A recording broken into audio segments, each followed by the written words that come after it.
Hello and welcome, friends, to another mental health chat with myself, Doña, aka Doña the Light. We have a very talkative little lady here today. Oh, and now he's silent. But he was very talkative a moment ago. As well as my son DJ will be popping in and out in the background. There's his hand. But welcome to my stream. There he is. If you're here catching the stream live on Twitch, thank you for being here. Please feel free to contribute to the conversation. Jones is here. Contribute to the conversation by chatting. He can hear you, DJ. And you need to turn your tablet down because I can hear. I told you it has to be at 0 if you're going to be in here.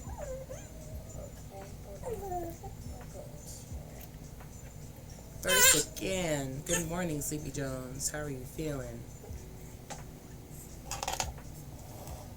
Hi, DJ. Hello. See, Jones says hello. If you're catching the replay on YouTube, thank you for watching. I'm glad you found my channel. I hope that this conversation is beneficial to you in some way, shape, or form. If you are interested in coaching with myself, there will always be a link in the bottom of my descriptions of my videos to schedule a call so we can chat and see if we are a good fit to work together. In addition, if you're watching this replay on YouTube, please take a few moments to leave me a thumbs up like, a comment about what you thought about the video or what your favorite point was, and a subscription. These free ways to support my channel are very, very helpful, and I appreciate you for doing it any or all. Today, I wasn't really sure. How are you doing? Wasn't really sure what to title today's conversation, but essentially I want to discuss the fact that there are 3 sides to every story. There's your side, there's their side, and there's the truth. And the reason why understanding this to be a fact is so important, DJ, has to be all the way off. No sound at all. All the way. At 0. If you want to listen to it, you can hang out in your room and listen to it. Do you understand? You don't understand? Do you want me to help you? Okay. It's got to be at 0. Because I can still hear it. When it comes to understanding the fact that there are 3 sides to every story, it's important because oftentimes when we're having conversations, when we're sharing something with someone, we are extremely focused on our perspective, our reasoning, our beliefs, etc., etc. And it can create a lot of unnecessary tension and unnecessary stress in very simple conversations for no reason. Essentially, this belief kind of pushes us to argue about things that aren't worth arguing about. For example, if I say that Pringles are the best chips in the world, you got it? Mm-hmm. You fit? Yes. Got stuff. Okay, walk slowly. Don't drop it. Ooh, sorry, baby. If I say to Jones that Pringles are the best chips in the world, they're just the best, right? And he says, no, that's absurd. Doritos are clearly the best. And we go back and forth and we share our points. Well, Pringles are the best because they come in this super cool can and they're stackable and they fit perfectly on your tongue and your mouth, and they're not super sharp or crunchy, but they're just like perfect. Got that je ne sais quoi of chips. And he argues and says, well, Doritos are the best because they're packed with so much flavor. See, Doritos do be hitting though. I know my friends. Doritos are super packed with flavor. They come in a larger variety. They even come up with new flavors often. I think Pringles does that too, but they come up with new flavors often, and yada, yada, yada. Okay? So that's my perspective, right? My side of the story, his side of the story, and the truth. The truth will literally just be based on statistics. We can look it up and see what market research was done as far as not even necessarily people voting with their, like people being asked a question and giving their vote, but just with purchases. We could look up online and see, what chip brand globally sells the most. And it might not be Pringles, it might not be Doritos, it might be something completely different because, unfortunately, as Americans, I have to tell you that we are not the center of the world. We are not the center of the earth. We are not the only country or people that exists. And there are countries that are larger than us. Sorry. Continents, etc. So we might go to look up this information and learn that neither one of us is correct as far as which chip is the best. Because people vote with their dollars, let's be honest. People don't necessarily take the time to vote. Fergie's here. Welcome in, Fergie. Fergie's second in the chat. People vote with their dollars. So we could easily, good morning, my love. We could easily go in, hop on Google or any other search engine and see or look up which brand of chips, does the best. Now, Jones and I may do this because, maybe we have a conversation and we're super civil and we're like, let's actually see which brand of chips is the best. Now, other people, unfortunately, when they disagree with others or when others disagree with them, that by itself is difficult for them to handle. Just the fact that Jones said, nah, Doritos are the best, I'm like, excuse me? Like, are we even friends anymore? And then I just go in and maybe I get really upset. Maybe I start insulting his character. Maybe I tell him that he ain't got no taste buds. Maybe I tell him, all kinds of things. All because our perspectives and our opinions were not the same. This is where the real conflict begins to happen, because now we're in a situation where something really, really far away from us, right? One of us, our perspectives or our opinions on chips became very, very personal, right? Because now I'm insulting his character. He feels attacked, so he's insulting my character. And now we're going back with insults over a conversation that began about chips. Y'all see where I'm going with this? So consider this situation as essentially a stepping stone to illustrate whether or not someone has the capacity, the emotional capacity to be disagreed with. Because if you don't, this is what happens. You end up having disagreements with people that blow up into monumental arguments and monumental disagreements, and they could have easily been settled. Now I know that Jones and I would never argue over chips. We would converse over chips, we would have a discussion over chips, but we would not have like a heated argument or debate over what chips are the best. I use that as an example because if someone can't even handle having a conversation about chips, they definitely won't be able to handle having a conversation about anything else.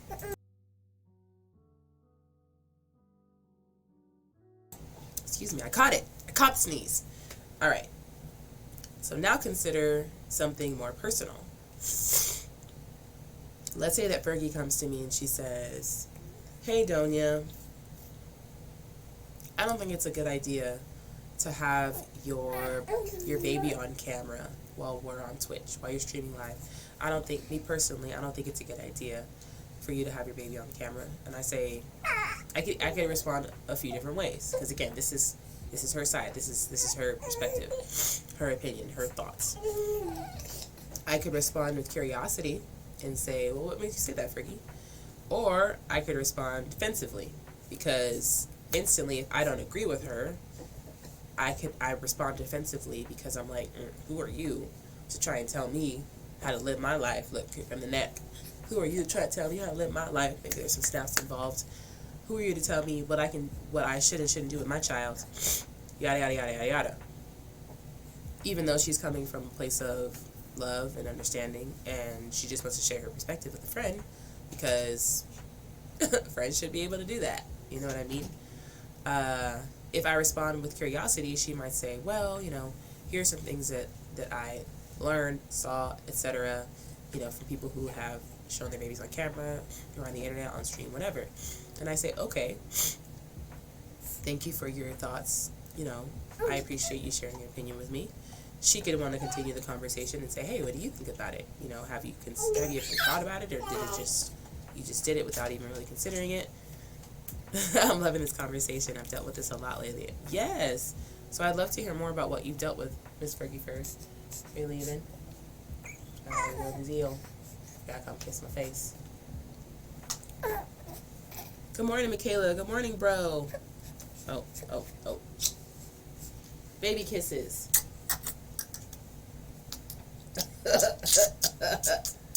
Oh my goodness. He's like, is it over? Good morning, everyone. Alright, so sorry for all the sniffling. I just need I blow my nose. So I could Fergie could ask me, hey, is this something you've ever thought of? Did you put any further thought into it? Or did you just kind of do it because, your baby's with you all the time, so, why not show him off? And then we could have a civil conversation. Regardless of whether I agree with her or not, we could still have a conversation. The best thing about this conversation is now I get to gain more information about a new perspective, which is Fergie's perspective. Because this is something that, she hasn't done. She hasn't put her babies on camera.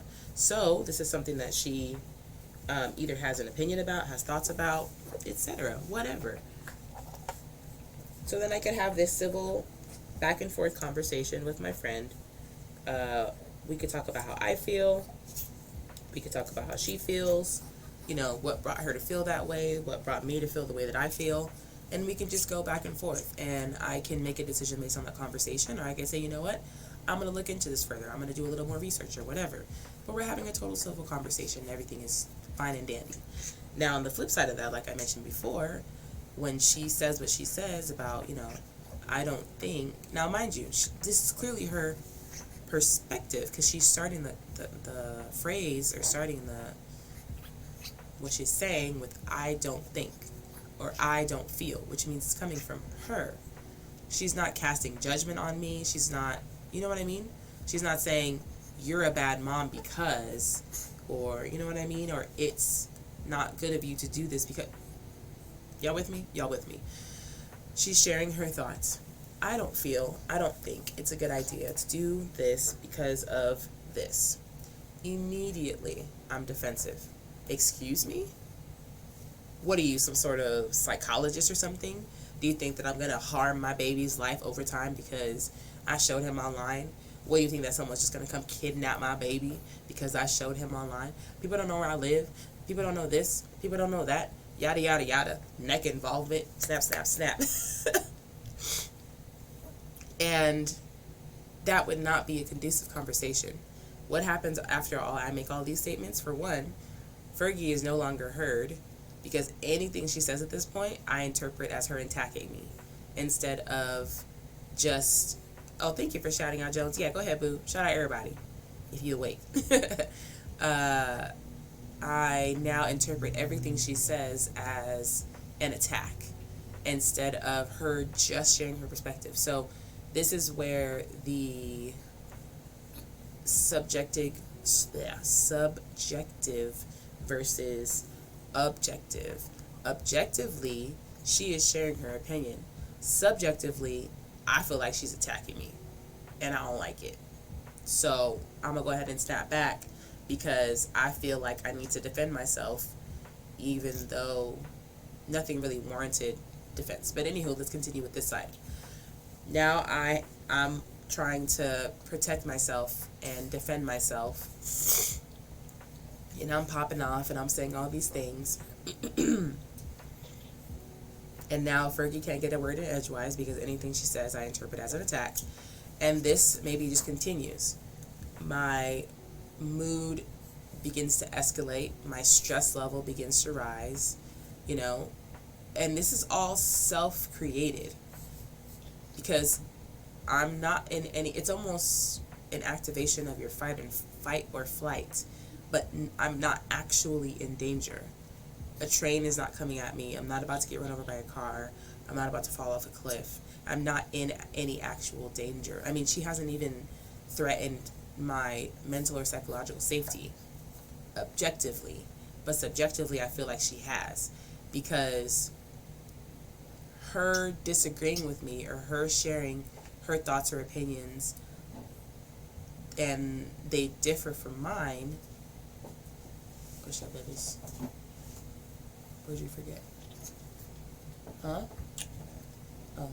Are you leaving? Downstairs. Oh my goodness. Yeah, I see that. I'm so sorry. DJ's kicking Grover out the house. He said, "Are you leaving? Go downstairs." Who's that? Who's who? Can I say good morning? Yeah, come on. You can come use the phone. And him. Go ahead. You can use the phone right there. Okay. So now I feel like I'm in some. I feel like I'm in some sort of danger. I'm convincing myself that I'm in some sort of danger. Yeah, Miss Fergie's here too. And now I have to defend myself for no reason. Ooh, Fergie says, hold on, DJ. Fergie says, I was talking to my coworker about my choice to not allow my oldest child to have a social media account.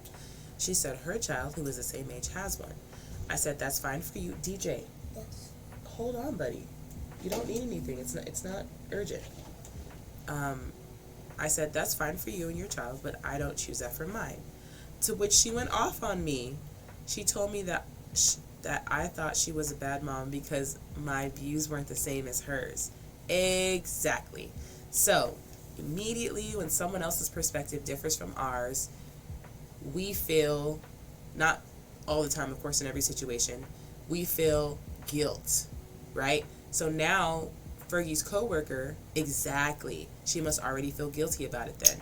Now Fergie's coworker is responding from a place of guilt instead of Miss Fergie said hi. I know, buddy. Shh. You gotta quiet down, okay? She can hear you and she can read your messages. Fergie's coworker is responding from a place of guilt instead of responding from a place of objectivity. She can't objectively take or listen. She doesn't even have to take the advice because Fergie's not advising her to do anything. She is just sharing what she does in her home, and it differs from what the other person does in their home. This is such a beautiful example, Fergie, and I really appreciate you sharing it because this happens often. Hold on one second, friends.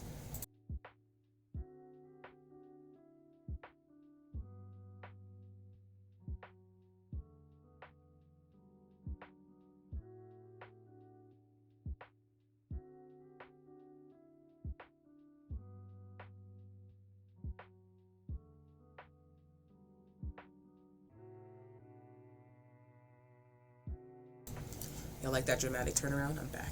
Okay. Fergie's coworker is responding from a place of guilt. And she cannot approach the situation objectively because she already feels guilty about it. Meanwhile, Fergie was not advising her to do anything. She wasn't sharing her opinions. She literally just stated a fact. That's fine for you and your family, but for me and my family, I don't choose this. You know? If it's going to change in the future, doesn't matter. Why Fergie feels this way, doesn't matter. They didn't even get to have a conversation about why Fergie felt that way. The coworker just heard, you disagree with me, therefore I must be wrong, or you must believe that I'm wrong if you disagree with me, because deep down, my way can be the only way. Did you just pull your pacifier out of your mouth, really? My way can be the only way. You know, I can only function when I'm around people who agree with me. Oh, that's huge. Okay, so piggybacking off of the point that Fergie just shared, which thank you, Fergie, so much for that because it illustrates the point perfectly, right? We have your side, which is you don't want to allow your oldest child to have a social media account. We have their side, which is their child who's the same age has a social media account, and they believe that that's just the way to go. Hold on, DJ. And then the truth, you know, the truth, which we can look up. We can look up the statistics around social media, mental health, how it impacts younger populations, and say populations, not generations, and all of these things. We can look up the benefits. We can look up the pros and cons. We can do all of that.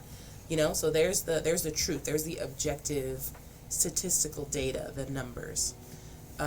She said, nope, at that point, I just told her we can talk about this another time, but I can't have a conversation with someone who leads with emotions for no reasons. For no reason. Yes, DJ? Did you say hello to me? No, Michaela didn't write. You can see the chat, DJ. You can see the chat, buddy. If they say hello, then you'll see it. And you're very welcome. Thank you, my love. But yeah, absolutely. And this is the trouble, is that we really, really, really wrap our emotions around everything. We tend to involve emotions in things that don't require them. Like having an objective conversation about your opinion on something. This is why people can't talk about politics. This is exactly why people can't have conversations about politics or religion. Why? Because people feel deeply emotionally connected to their religious viewpoint and their political stance. Why? Because that's what our media and culture have pushed us to do. Oh, well, typically, if you're a Republican, you're this type of person. You have this type of character. So then people feel the need to defend themselves immediately because there's already a perspective around it, right? So Fergie's coworker may have already felt not only some guilt, but may feel that, parents who allow their child to have a social media at a certain age fall into some sort of category or have a certain kind of character. And this is that person's perspective. This wasn't based on anything Fergie shared. Fergie did not say, my opinion is as such. Not at all. So, come on, y'all. Real quick, y'all are in the chat. I'd appreciate if y'all subscribe to me on YouTube. My link just popped up. youtube.com/@DoñaTheLight1213. I don't know where those numbers came from. Anywho, another really great story is my husband and I are vegan. Now, my husband and I are not vegan because we want to save the planet. I'm going to just be all the way real. That's not our driving force behind being vegan. Our driving force behind eating vegan, I should say. This is a perfect discussion that should definitely be used in group MH therapy sessions. What's MH stand for, bro? But thank you. I really appreciate you. I was kind of winging it this morning. So I just based this stream off of a conversation. Oh, yeah, absolutely. Group mental health therapy sessions. Absolutely. I agree. I totally agree. So my husband and I eat vegan. And that's another thing, You can identify as someone who is a vegan, or you can just say you eat vegan, right? We consume a vegan diet. Point blank, period. Do I eat eggs sometimes? I sure do. I'm not even gonna lie to y'all. Why? Because eggs don't bother me. My primary reason for not eating dairy is because I am lactose. Like, my system does not like it.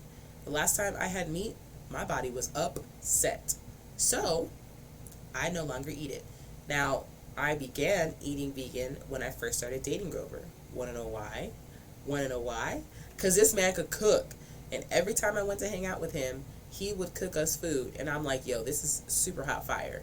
So then naturally, the more we started to hang out, the closer we got, the more we bought groceries together, the more we ate together. And slowly but surely, I just began eating vegan. Did I feel deprived? Nope.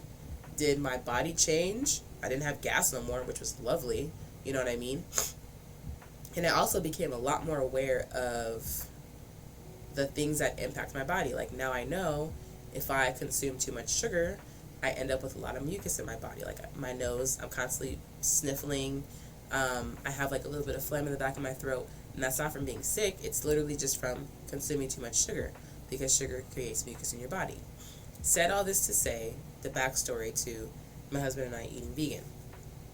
So he goes to work, and there's one specific coworker who always has something to say about my husband's food when he brings lunch from home. He says, "Oh man, I can't wait to see what you pull out of that lunchbox. I bet it's just gonna be a bunch of vegetables." And Grover's like, "Yeah, it is. It's gonna be a bunch of vegetables." And I don't remember if it was this coworker or another coworker, but someone commented and said, "You make me feel bad for eating meat." Mind you, Grover's just sitting there existing. Never has he ever been the kind of person to go on some sort of rant or tirade like, "Yo, you people are terrible for eating meat. What about the animals? Don't you like cows?" Never has he ever. His conversations are always led with, how does eating whatever make you feel? How does eating dairy make you feel? You're not lactose? Great. Cool. You know, we could all stand to do a little better as far as just knowing where our food comes from. But never has he ever. He's never had that conversation with me. He's never had that conversation with anyone.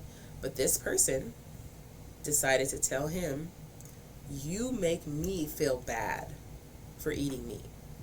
And Grover says, "Why? How? How can I make you feel bad for doing something that you already do?" So here's possible answers.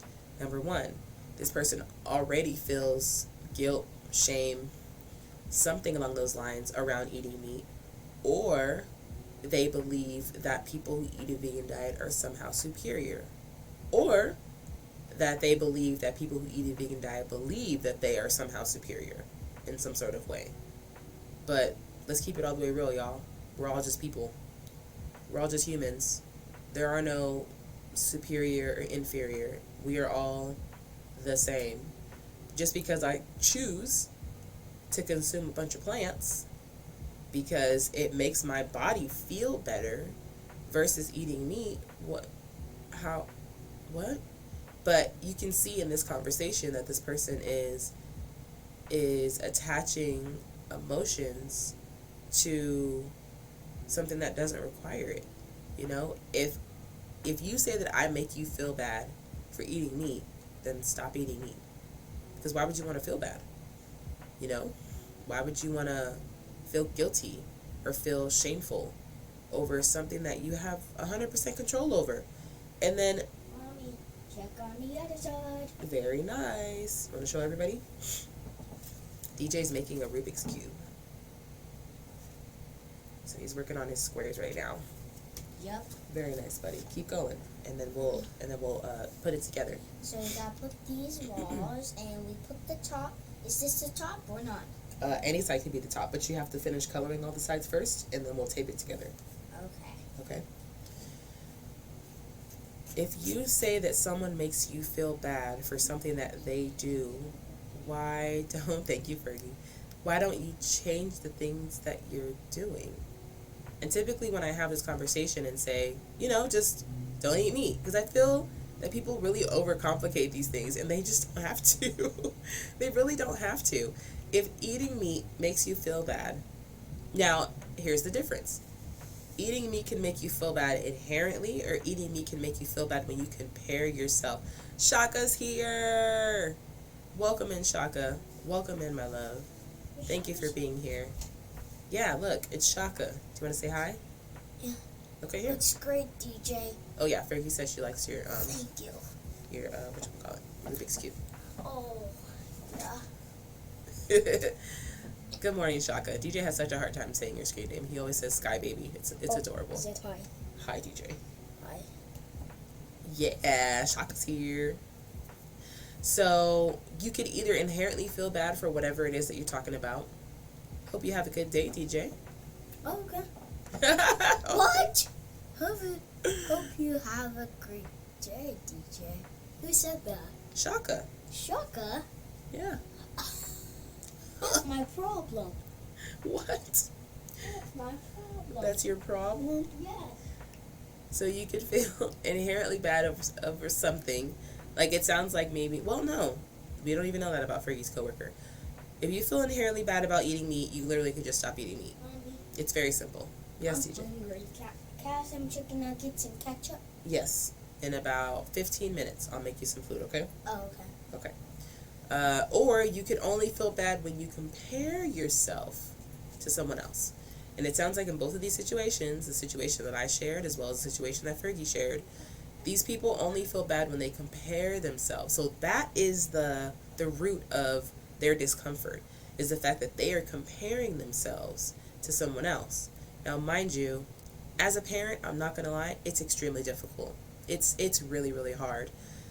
You have the way that you grew up, right? And then you have the way that society says that you should raise children, which is all over the place. And then you have opinions from coworkers, parents, grandparents, family members, aunts, uncles, friends. You have all these perspectives being thrown at you over what you should do and how you should parent your child. So I feel that that's probably what Fergie's coworker was really dealing with, that maybe she felt like she hasn't been able to do a good job of making the best decisions for her child. And so to have a conversation with Fergie and hear that the way Fergie parents is different from hers, she spiraled. And she thought, oh my goodness, I really must be messing up. How could someone else have a different perspective than me? I mean, it could be a whirlwind of things. Your child, your relationship, just about anything in life. Exactly. They always have something to say. You can't do anything right. You can't do anything right. And quieting those voices in that you just don't indulge in the conversations. You don't ask that person to elaborate. I feel like she was looking for validation from me. Exactly. She wanted you to agree with what she said. And the fact that you didn't really rubbed her the wrong way. She really couldn't handle it. She really, really couldn't.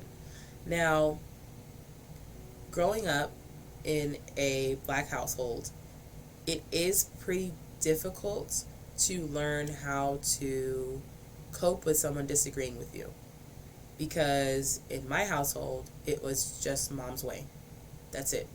We didn't have conversations in which we disagreed with each other. And if we did, it was still her way. So how does that teach me as a child, as a young adult, as a teenager, to cope with people who disagree with me?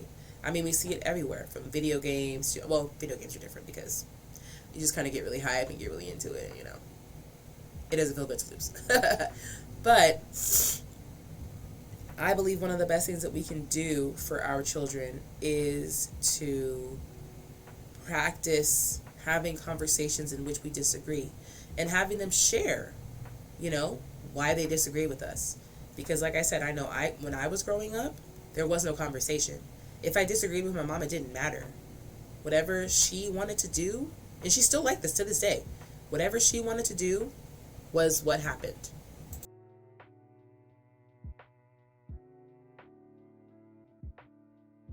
Excuse me, I caught another sneeze. I don't know why I've been so sneezy. It still doesn't matter. Exactly. So growing up, we have disagreements, like Shaka, my very first example was just like, my favorite chip is Pringles and Jones's favorite chip is Doritos.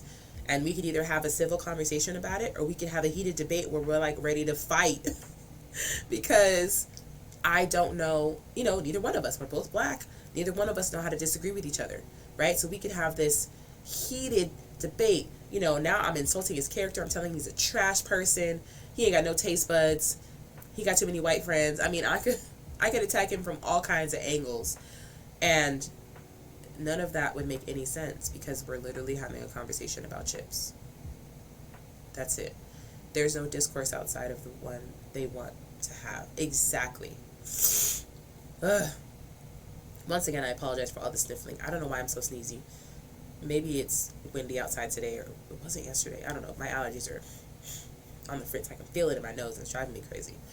Anywho, how are we teaching our children to accept when someone disagrees with them if we as parents don't give them the space to disagree with us and practice having those conversations? Even now to this day, it is difficult. And you know what? My first practice with it was with my ex, because he wanted to spank our son, and I was like, nah, chief, we ain't doing that, you know? But I came to the solution of, let's use the good old-fashioned internet and find some middle ground. It doesn't have to be, you know, basically let's find a solution outside of both of the things that we want to do. Let's find an option C, you know? Your option A is spanking. My option B is no spanking at all. Let's find an option C that we can both agree with. Shaga says, listen, where can I dial in? Because I have it two ways. My mother being a Hispanic woman and my father being a black man, it was and still is a push and pull with them. They are so set that they know what's best because of age and because they're my parents, but have never once acknowledged that things change everything. Honestly, beloved, I can share what I did with my mom, which was just being very direct with her. I can say that I have it easier because I only have one parent to do this with, whereas you have two, you know, and there may be situations in which they agree with each other and completely disagree with you. I'm saying no, that was an accident. Not no. They disagree with you, but they agree with each other, so now you have both of them kind of ganging up on you. My best advice, and what I did with my mom, is that I was just very direct with her. Right. All the time, OMG, all the time. What I did with my mom is sometimes I would just say it straight out. That's just your perspective. That literally does not make it the truth. And your perspective is different than mine. Your opinion is different than mine. That's how you feel, but that's not how I feel. And sometimes I would say things like, I'm going to do things based on how I feel, or I'm going to do things based on, you know, what I've learned while I've been on this earth. While I've, you know, done things or whatever. I'm going to move from a way that makes sense for me. Something else that I would share with her is the fact that we did not grow up the same. You know, our upbringings were completely different.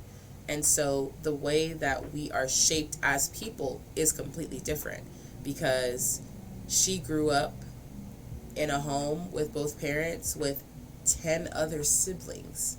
You know what I mean? With parents who were almost immigrants. Almost. You know, they were citizens, but not by much, you know? But that helped because I was really consistent in that. And I got pretty good at leaving the conversation or ending the conversation when it no longer served me. Like, if you're not going to attempt to hear my perspective, because I already know we don't agree, and that's okay. You know, I already know we don't agree. We have different perspectives, that's okay. But I've been forced to hear you out my entire life, and you have never taken the moment to hear me out. And that's not fair. That's not how a conversation goes. That's how a monologue goes. And this isn't a monologue. I don't want to listen to you monologue. You can monologue to yourself. Somebody's there. Somebody's where? In there. Shaka's here. That's what I'm talking to. Somebody's there? Yeah, Shaka. Yeah, the one too. Somebody's there. Who's somebody? Your chocolate spell witch. Oh, Spuddy didn't pop up yet. She might be sleeping still. I've tried that, and it's hard, though, because it always leads to an argument. They want to make the decisions and expect for my sister and I to just go along with them as if we don't have our own feelings and opinions. And then an argument happens, and they act like everything is fine. It is going to be difficult. I cannot lie to you. It was very difficult with my mom. And like I said, still to this day, she's still very, very set in her ways. Especially with other people. It's hard trying to have a conversation with them because it's like they don't want to hear it. Sometimes it's best for you mentally to just cut your losses and move on. To just keep things as short as possible and choose the conversations in which you feel like they might be willing to listen.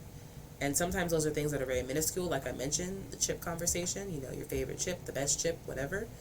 Whereas when it comes to parenting, that's a situation that is a super, super hot topic that they're just going to want to push and enforce whatever it is that they think and they believe on you. And that they're not willing to budge in that area yet. Other times, you can set a boundary. You can set a really, really hard boundary and let them know that you would like to have conversations with them. But if and when they begin to yell, get rowdy, completely ignore your perspective, you're leaving. That's the end of the conversation. You're not going to continue to just sit there and get yelled at, or sit there and be belittled, or sit there and be monologued to. When the conversation moves from a dialogue to a monologue, you're leaving. And just be consistent in doing that. A lot of times, people don't see that we are serious about things, because we may set a boundary and say, I'm not going to speak to you if you continue to yell at me, but then we still stay there. That's a good idea. Thank you. I appreciate so much that you have conversations like this, because Lord, I be going through it, and I've never had support like this. I feel you 100,000%. I feel you so, so much. And, neither did I. Like I said, I still struggle with these kinds of things, and my mother is just, she's so stubborn. She's so set in her way. I mean, I resonate with you so much, Shaka. Like, we are here. We are in this together for sure. But I have done that with my mom. For a little while, every time she came over, every single time she came over, and this is while I was pregnant, etc., she would always vent to me.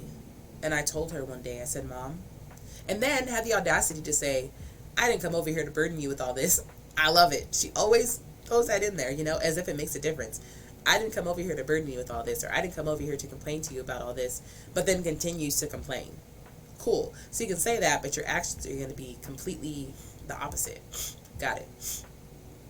So I would say to her, Mom, I would appreciate if when you came over, you didn't just vent to me and spill everything over. You know what I mean?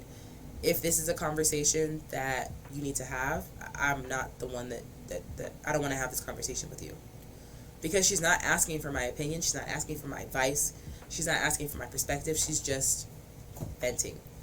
Fergie says, that's how it was for my mother and I for a while, until one day she asked me if I even cared about her opinion, because I just do what I want. And I said, yes, I do care about it, but do you care about mine? Can we get some snaps in the chat? Can we get some snaps in the chat? Stop, buddy. That's super loud. That, all of that. Thank you. Thank you for the biddies, Shaka. She's like, we ain't got no stats, so we got biddies. Excuse me. Yes, I do care about yours, but do you care about mine? What an amazing question to ask. To hold them accountable and put them on the spot. Yes, buddy. I know, buddy. I'm going to be wrapping up right now so I can go make you something to eat. Okay. That's beautiful. I believe that's a perfect way to top off this conversation. Excuse me. Goodness gracious. For everyone that was here today, I appreciate you so much. Fergie, that was the cherry on top. For sure. And I appreciate your mom even coming into enough awareness. Hey, Spuddy Boo. Hey, Boo Boo Bear. I appreciate your mom even coming to enough awareness to ask that question. And I guarantee you that she wasn't expecting you to answer that way. I guarantee she wasn't. She wasn't she was just, maybe expecting you to say, yeah, I care about what you say, Mom, because, as mothers, we crave for our children to still want our approval, to still seek our approval.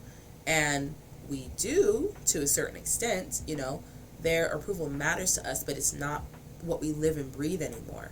When we're younger, like DJ's age, our parents' approval is what we live and breathe. Like, we need it. We literally cannot function without it. We have to have it. But as we grow older and we learn, thank you, Jonesy, and we learn to kind of come into our own thoughts and opinions, we learn kind of what shaped our parents and what drives them to do the things that they do and behave the way that they behave and all that stuff, then we start to drift apart. As well as, thanks, Jonesy, as well as the more life that we have under our belts, the more that we can look at the things that they've done, the things that they've said objectively. And we can say, your approval doesn't matter, but what about mine? What about my thoughts? What about my opinions? I'm a whole person, and this absolutely matters. All right, beloveds, I have a strange busy day ahead of me, and I have a client in about an hour, so I got to get some food for the DJ. I got to get some food for myself, and I love you all so much. Thank you all for being a part of this conversation. If you haven't already, please be sure to subscribe to my YouTube channel.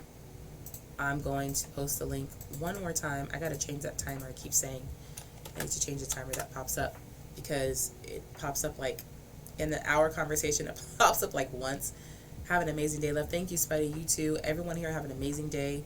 If I haven't told you already or reminded you, if you're here in this stream, in my Twitch stream, whether you've said anything in the chat or not, please know that if you need to have a conversation with someone, if you need a safe space, if you need a shoulder, send me a whisper. I got your back. I absolutely have your back. If you just need a listening ear, I got you. If you need some advice, I got you. If you're looking for something a little more long term in the ways of a life coach, I got you. Just let me know. I got your back. I'm here for y'all. For those of you that are catching this replay on YouTube, thank you so much for watching. I appreciate you. I would appreciate even more if you left me a thumbs up, like, and subscribe to my YouTube channel, as well as just left me a comment and let me know, what part of this conversation did you resonate with the most? Which part do you agree with? Which part do you disagree with? Let's just have a dialogue. I really appreciate having conversations, communications, dialogues with as many people as possible. Thank you so much. Have a beautiful day. Thank you for the biddy shaka. I love you all. You are all beautiful beings. Please remember to eat some food and drink some water today. If you don't do anything else, eat some food, drink some water, maybe a little bit of stretching, Feel in your body where there's some tension. Try and stretch it out. All right, beloveds, I'll be back. I might be back later, but I'll definitely be back tomorrow morning. I love you all. Have a good day.